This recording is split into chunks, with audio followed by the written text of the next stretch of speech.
The difference between good and great is heart. Charge HR delivers automatic, continuous heart rate on your wrist. It tracks steps, distance, stairs, and sleep, and wirelessly syncs your stats. Push yourself further with Mobile Run, and view incoming calls with Caller ID. Hello? Life is what you make it. Fitness is how you live it. Every beat counts. Charge HR from Fitbit. Hi guys, I'm going to do my second current event on an article I found on NPR that was called "A Fitbit Saved His Life?" Well, maybe it did. I know that a lot of us know how popular different activity trackers have been lately, from the Apple Watch to the Fitbit to the Garmin, and there are many other different brands that now make activity trackers. However, in this article I read from NPR, it talks about how this guy's Fitbit, that is a Charge HR, that includes a heart rate monitor, helped to save this guy's life.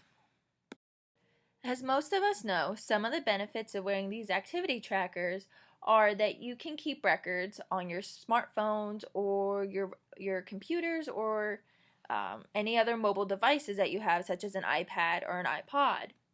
So some of the information that you can keep record of are how many steps you've walked, how much you've slept, how you slept, what your heart rate is, or maybe even where you've been.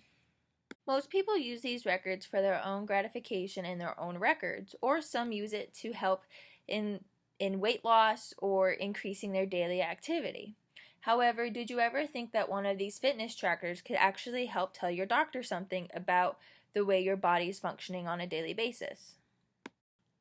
These exercise trackers actually can help tell your doctor a lot of things that are going on with your body. So doctors at an emergency room in New Jersey recently used heart rate data from a patient's Fitbit to quickly figure out what treatment he needed to get his suddenly irregular heartbeat under control.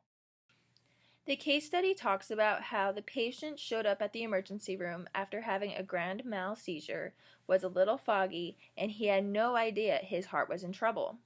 He came in with atrial fibrillation, and he didn't recognize he was in it, said Dr. Alfred Sachi, head of emergency medicine at Our Lady of Lourdes Medical Center in Camden, New Jersey.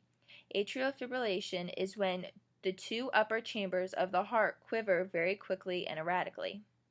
And so the team asked him, "Do you feel your heart racing?" He responded, "No, I don't feel anything. I feel perfectly fine." Even though the patient felt good, he was actually not in a very good state. This is because a patient with atrial fibrillation is at an increased risk of having a stroke. When the heart's chambers aren't in sync, blood may not fully empty from the upper chambers into the lower ones.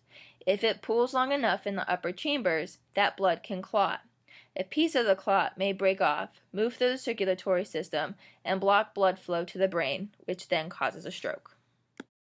So when the doctors in New Jersey could not determine when the fibrillation began, they had to assume it might have been going long enough to cause a clot.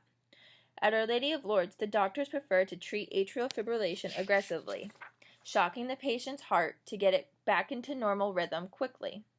If it works, the patient can usually go home the same day without medication. But if abnormal heart rate has been going on for more than 48 hours, the risk of a clot is high. If the patient is at high risk for a clot, they need to be admitted to the hospital quickly, put on medication to dissolve the clot, if it's there, and then perform a special echocardiogram through the patient's mouth and into the esophagus so you can get a good look at the heart.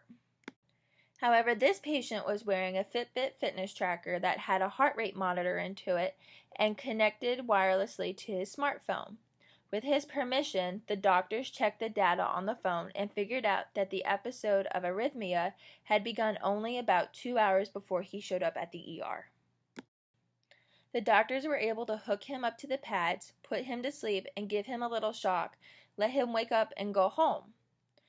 Sachi is quickly to point out that a Fitbit or any other fitness tracker is not a medical device. The information it provides is limited and varies from model to model. But the doctors and his collaborators in the case study think such trackers might come in handy in other situations, such when patients' symptoms ease before they arrive at the hospital. When a patient comes in complaining of sudden dizzy spell earlier in the day, for example, it might stem from a rapid heartbeat or a sudden slowing, or it might have nothing to do with the heart at all. A fitness tracker that monitors the heart might help doctors more quickly figure out which treatment to use. However, some doctors are skeptical about the medical usefulness of the gadgets. This was interesting, but not highly applicable and won't really change how we're going to do anything, says Dr. Mary Noreen Walsh, a cardiologist and director of heart failure and cardiac transplantation program at St. Vincent Medical Center in Indianapolis. There are no reliable studies showing whether fitness tracker data is accurate, Walsh says, and those studies would need to be done before physicians would use these devices widely. In this case study, the patient was wearing the Charge HR Fitbit. This Fitbit is one of the few Fitbits that actually has a heart rate monitor that is located on the bottom of the band, and it comes directly in contact with the skin. However, not all Fitbits have a heart rate monitor in them. For example, some of the cheaper versions of the Fitbit only track exercise and steps taken and sleeping patterns. Personally, as an exercise science major and as someone who has a Fitbit, wears it all the time, and I actually have a Charge HR Fitbit, I really think this article is interesting. I think this article is interesting because I personally use my Charge HR Fitbit because I have severe asthma, and I like to take the information that I collect when I run and track my heart rate to see when my asthma really comes in and I have heart rate spikes. I understand that there is a lot of research that needs to be fully done in the future before these devices are fully used and trusted by doctors. However, looking towards the future where technology has become so important in helping people to manage their own chronic diseases and other diseases, I think that future research and future innovations that are made can then help to make the right fitness trackers or other devices that can be used to help save people's lives in the future, just like the Fitbit did for this gentleman.